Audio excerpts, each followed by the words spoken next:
Hello friends, ഇത് ജിജി ടീച്ചറാണേ.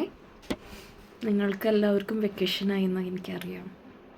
എന്നാലും ഇപ്പോൾ കുറേ ദിവസമായിട്ട് വെക്കേഷൻ തന്നെ ഒരു ബോറിങ് സംഭവമായി മാറിയിരിക്കണം. അപ്പം നമ്മളെന്താ ചെയ്യുക?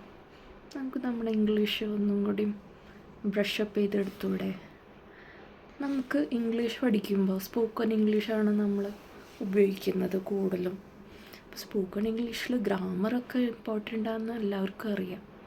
പക്ഷെ അതുപോലെ തന്നെ ഇമ്പോർട്ടൻ്റ് ആണ് ഇഡിയംസ്. അപ്പം നമ്മൾ ഇന്ന് എടുക്കാൻ പോകുന്ന ബുക്ക് ഇതാണ്, ഇഡിയംസ് ഇൻ സ്പോക്കൺ ഇംഗ്ലീഷ്. ഇത് നമ്മുടെ കേരളത്തിലുള്ള ഓഥർ തന്നെയാണ്, മാർട്ടിൻ പയ്യാപ്പിള്ളിയുടെ idioms in spoken English, the best technique to learn idioms through spoken English. ഇത് നമ്മളും മലയാളത്തിലും ഉപയോഗിക്കുന്ന എന്താ പഴഞ്ചൊല്ല് എന്നൊക്കെ പറയില്ലേ, അത് തന്നെയാണ്. അപ്പോൾ ഇന്ന് നമ്മുടെ 2 minutes good morning idioms in spoken ഇംഗ്ലീഷിലൂടെ തുടരുകയാണ്.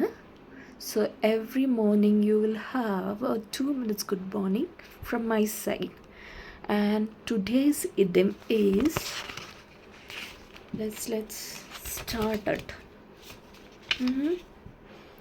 Well and good phrase. ഇതിൻ്റെ അർത്ഥം എന്താണ്? Very fine. അതിന് പകരം നമ്മൾ വെൽ ആൻഡ് ഗുഡ് എന്ന് പറയണം. ഇപ്പോൾ ആരെങ്കിലും നമ്മളോട് ചോദിച്ചു എന്ന് വിചാരിക്കുക, ഹൗ ആർ യു? അപ്പോൾ വെൽ ആൻഡ് ഗുഡ് എന്ന് പറയും. വെരി ഫൈൻ എന്നാണ് അതിൻ്റെ അർത്ഥം.